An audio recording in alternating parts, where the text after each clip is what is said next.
Yo, welcome to Learn TV. You know what's cool? Gingerbread. You know what's cooler? Making it super fast and having it taste fire. So today, I got you. The quickest gingerbread recipe you'll ever see. No messing around, just straight up baking magic. Let's go. Alright squad, here's what we need. Pay attention cause this goes quick. 450 g plain flour. Boom, into the bowl. 1 TSP salt. Sprinkle that in like you mean it.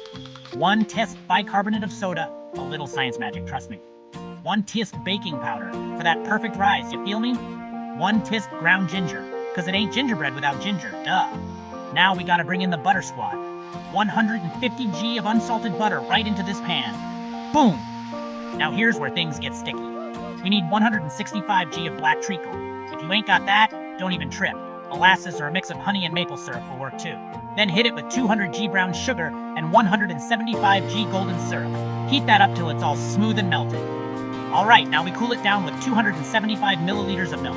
Let it vibe in there for a sec, then whisk in 1 beaten egg. This is gonna make our gingerbread so moist, trust me. Now the real action. Pour that warm, golden, buttery mix into the dry stuff.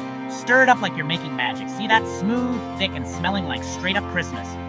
Get yourself a deep baking tin, grease it up real nice, and pour that liquid gold right in. Look at that. We're about to turn this into something legendary. Throw it in the oven at 160 degrees Celsius, 320 degrees Fahrenheit, and bake it for 1 hour and 15 minutes. Yeah, I know, that's the longest part, but yo, it's worth it. Oh man, just look at that.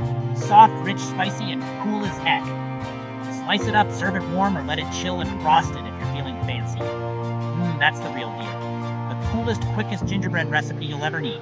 Try it out, share it with your people, and don't forget, cooking is cool, but eating, even cooler. Catch you next time on Learn TV. Peace!